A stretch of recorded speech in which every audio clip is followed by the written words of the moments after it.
Hey there, and welcome back to another part of my Artists Way series. I'm going to start this video with a small bummer, but trust me, there's a reason for that. At the end of last video, I mentioned an art market I was going to do, and unfortunately it didn't go too well. But that wasn't just for me, it didn't go really well for anyone my friend and I talked to. And my focus was more on giving it one last try at this particular market anyway, so I made my peace with it. For full transparency though, I was pretty down at the market itself on the day after. But I spent the time processing everything and now I'm back in business. So in this clip, I'm taking some photos for leftover sales via Instagram because I haven't had the time yet to research or prepare an online shop or anything like that. That's on my list for possible goals for the upcoming months though. But that's it for my little life update, and now let's focus on the Artist's Way itself and the reason I mentioned this. This chapter's topics fit the market experience of mine pretty well, since it's a lot about perfectionism and risks. It should be obvious, but I think something we tend to forget in the moment is that to be able to do something well, we need to have the courage to do it badly first. And while I don't think I could have done much to improve this particular market experience, I can still take a lot with me from this quote-unquote failed experience. The main takeaway is that I want to spend more time researching markets and put more focus on finding markets that fit my target group, for example. But there are also smaller lessons, like not hiding myself too much behind the booth. It wasn't a problem this time around, but next time I know I'll pay more attention to that while planning my setup. So even if the market itself wasn't much of a success or whatever, the experiences I took from it were very, very valuable. And mostly the kind of lesson you only learn if you have the courage to fail and actually experience the situation yourself. This also leads to the next topic of the chapter, perfectionism. It's something I've been talking about a lot in my videos, and while I've come a long way with it, it's still something that I have to deal with on a regular basis. And little reality checks from my friends and occasionally myself have helped me with that lately. Because I've gotten better at noticing the direct ways my brain is telling me I'm not doing enough, but there are still those smaller comments I don't catch myself. One way my mind still does it, for example, is coding it in humor. I made a joke about how I didn't finish the Artists Way chapters in 1 week like you're supposed to, and then my friend hit me with the fact that I'm also doing a video series about it, and I'm doing every exercise very meticulously and with lots of thoughts behind it. And while she's absolutely right with that, and I don't want to post either these videos or do the exercises half-baked, I do want to focus more on actually getting the things done I want to get done. And that's something I could make an entire video about, but for now I just want to say what the book mentions. That being that we should try to feel less precious about our work, because that puts too much pressure on ourselves, and it might also prevent us from ever being satisfied with the project or even finishing it to begin with. In combination with this, the author mentions the following quote by Paul Gardner. "A painting is never finished, it just ends at an interesting point." And in my opinion, the N does a lot of heavy lifting here. It's not the most interesting or even the anything point. It's not even one particular point in general, it's just one possible point out of many. So yeah, even if you can find another interesting point by working 5 more hours on this painting, you can also just apply what you've learned in this painting in the next one and get to the same interesting point, but have 2 finished paintings instead of 1. But then that brings us to the question, how do we know when to stop? And while I think the answer the book provides for that is very helpful, it's also one I really don't enjoy. Because according to the book, the whole creative process is less the process of consciously looking for something and more of listening to your own inner creative voice or inner self or however you want to call it. And basically letting the creative work flow out of you. And trust me, I 100% get that this sounds pretty wishy-washy and spiritual and everything, and I usually struggle with connecting with arguments like, just listen to yourself.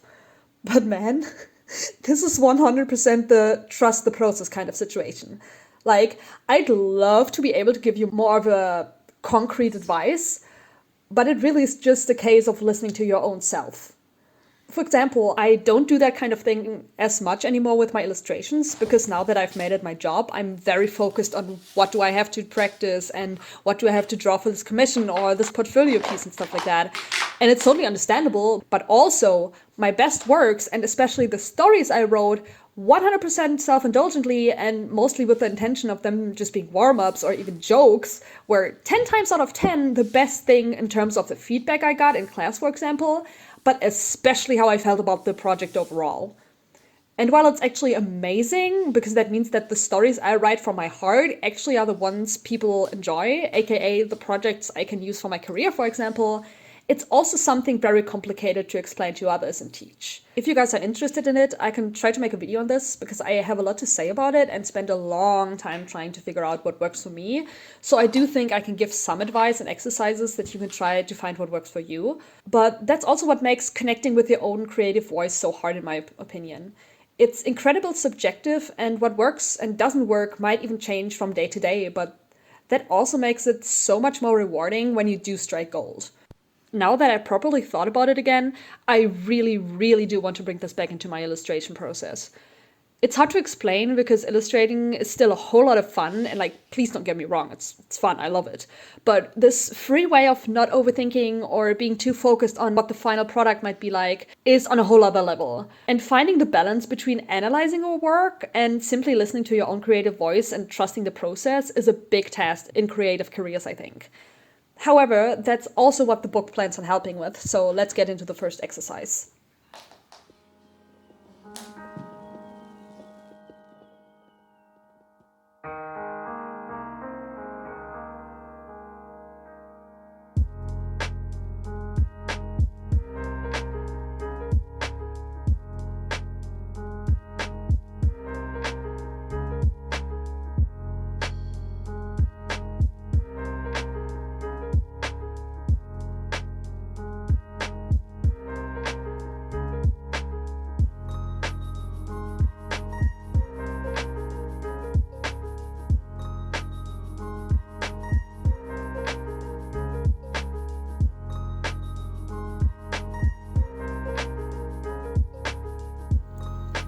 I didn't want to listen to an album like the book asks you to, so instead I listened to one of my dedicated playlists for one of my stories I'm working on that fit the vibe I wanted.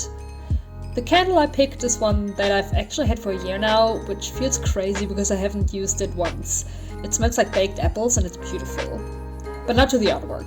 The author named the mantra, "It'll make me strong to treat myself as a valuable object," which I guess I get what the author wants to achieve with that, but I'm not a fan of calling myself, or anyone for that matter, an object. Maybe it got lost in the translation or something, but instead of making me want to take care of myself, it makes me want to treat myself even more like a workaholic machine that maybe gets oiled every once in a while. But that's absolutely not the point of this, so instead I chose the quote by Paul Gardner that I mentioned in the beginning of this video. It's a way healthier mindset and relates more to my specific case in my opinion as well. I think this quote also embodies Parkinson's law for me, which basically says that work gets spent so as to fill the time available for its completion. And while this exercise focuses on the creative process, this is something I want to remember for various areas in my life. Like, man, unchecked perfectionism is a bitch and will lead to way more time put into a task than it would actually be required. This artwork is a good example of it, since I haven't worked with watercolors in months and felt my perfectionism creeping up while painting this. While doing this picture, I was already thinking of like the next version of this, like this exact same picture, because I was not satisfied with how it was turning out, even though I had just put down the yellow and blue undertones. However, this exercise also made me realize how much I missed watercolors, but my current sketchbook can't handle them, so maybe I should start a second sketchbook, but we will see. My priority with this picture was not to think too much about it and just play around, and not gonna lie, the beginning with putting down the undertones was a big trust the process moment. But I did it and it turned out way better than I thought it would. I was also thinking about putting more detail on there than they are right now, but decided against it because that way it would embody the end at a point instead of a specific one more than if I kept going instead. In the end, this is anything but perfect, and I know various things I could do to try and improve it, but as an embodiment of the reminder it's supposed to be, this is perfect. And that's all that matters to me.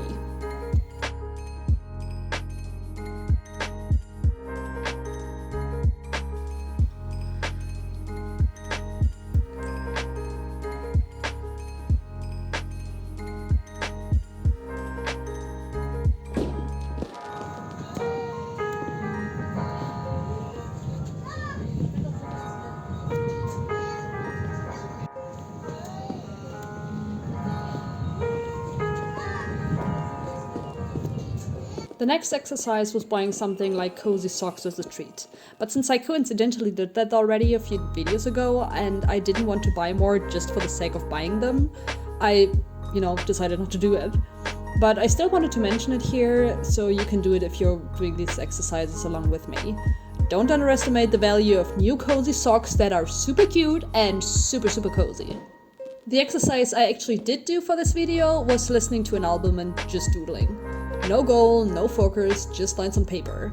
So I was listening to Gracie Adams' The Secret of Us Deluxe album while sketching random stuff in my sketchbook. And let me tell you, I felt like I hadn't done that in years. And I did struggle to get back into the mindset, which affected my sketches, or at least how I felt about them. Also, fun fact, I lost the footage I was recording, so the speed paint you see here is basically the same thing I did in my sketchbook, but digitally.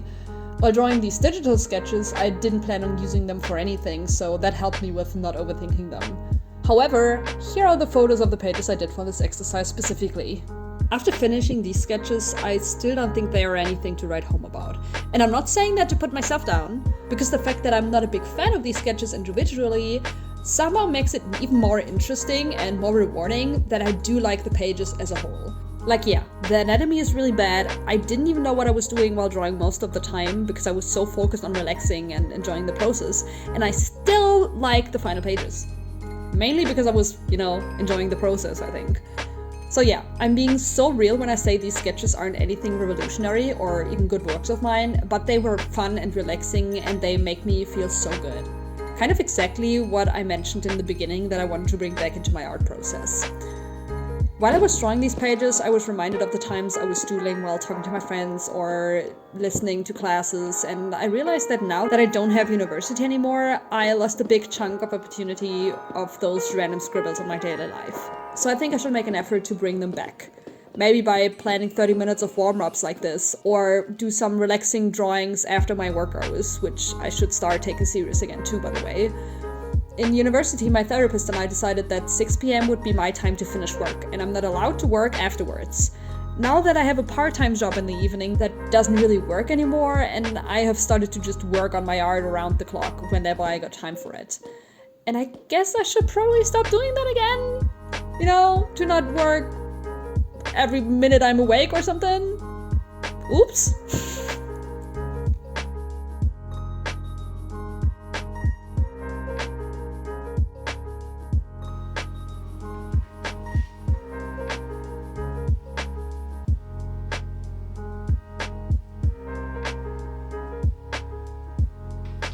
Look that mother.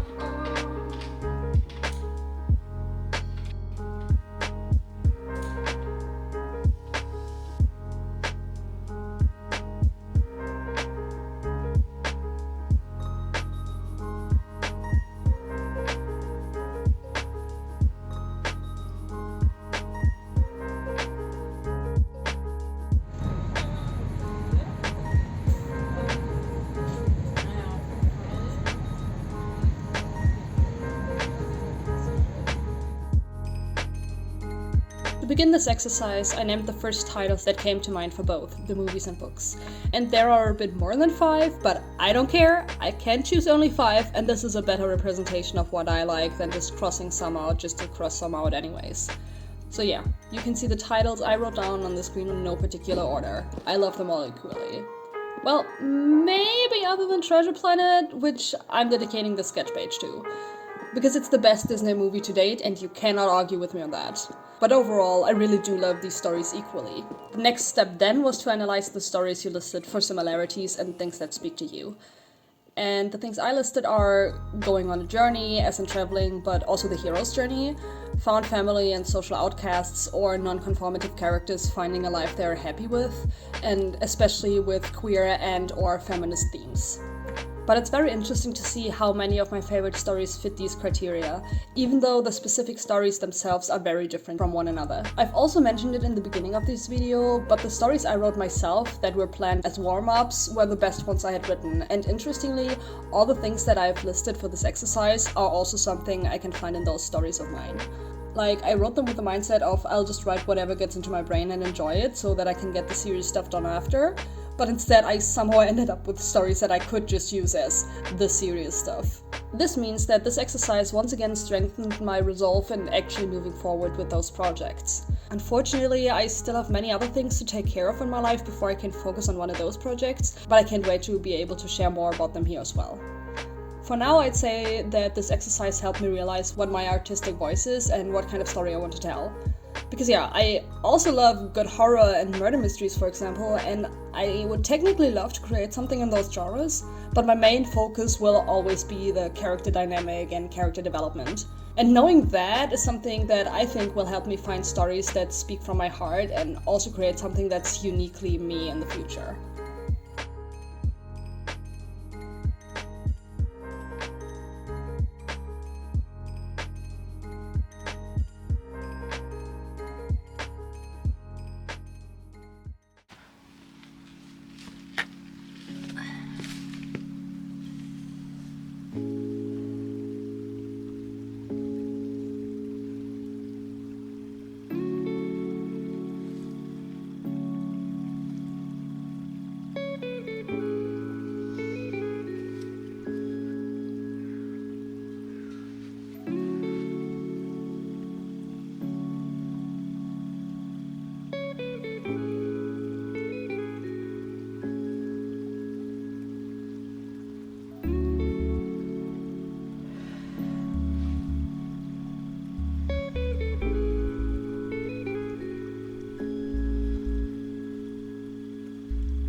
So the exercise you just saw me do in the garden was technically calling for a holy place, and the author didn't just include like religious places. Like her examples were like an old watch shop and I think a bookstore. And for me, I thought I'd just touch grass, I guess. I mean, obviously it's winter, so it's pretty cold outside, and I will be honest, I haven't left the house much. Like, usually I like to go on a walk in the little forest-ish area close to my home, but since it's winter and it's cold and like, I get cold very easily, I haven't been going outside as much, and I thought I'd just give it a try with our garden. Especially since, you know, you've probably heard about how important going outside and nature actually is to the human psyche. So yeah, that's what I tried. Especially since I wanted to try to trick myself, kind of. Because, for example, like a good example is meditation. I struggle with taking the breaks I should take. So with meditation, I do manage to tell myself I'll just sit down for 5 minutes, meditate, and then after those 5 minutes, more often than not, I just like do 5 more minutes, because I realize like, wait, this actually really helps, you know, clearing up my head and like getting my thoughts in order. And I was hoping that something similar would happen with, you know, going outside. And sitting outside, you know, enjoying the silence also gave me a good opportunity to think about the last days, you know, the things I did for this video. And the first thing I realized was that I actually started taking like proper fun breaks again. Like, I've mentioned it a few times, but like playing Baldur's Gate 3, for example, when I started playing it again, I would, you know, while playing, I would still think about like, oh, what am I gonna do next, like work-wise? Yeah, I just mentally, I was at my work still, and I've started to be able to actually focus on the game, which is really, really nice and way healthier than the alternative. And in the same vein, but arguably even more importantly, is that I have started to be able to, you know, sketch for fun, or generally like sketch without being too focused on the result. Not so much for like, you know, commissions, for example, because like the result is very important, but as warm-ups or in the evening in my bed when I'm just like, okay, I just want to doodle a little bit. So I think that I'm slowly getting back to like, you know, drawing for fun, enjoying it. One thing I have been missing in my daily life, I guess, is writing. And while I want that to be a way bigger part of my life than it is right now, because right now I'm not doing much writing other than, you know, my morning pages. I do want to focus on the wins for now, because like, yeah, I've been focusing on art, like visual art so far, so obviously I'm not bringing back writing as much, and I don't want to overwhelm myself with, I want to sketch and do finished illustrations and write and work on scripts and all that stuff. So yeah, I do want to have it in the back of my mind that I want to bring back writing in my daily life as well. However, I especially want to focus on the wins. And I was about to call it a small win, but the fact that I've been slowly getting back to drawing for fun is actually, it's a very big win in my books. Not so much because, I don't know, it hasn't been like the biggest hurdle, but at the same time it has been one, and I want to value that. So yeah, like I said, I do want to keep writing at the back of my mind, but my goal for now is just to keep up what I'm doing right now and maybe see how the upcoming weeks will help me with getting writing back in my schedule as well. So for now, bye bye.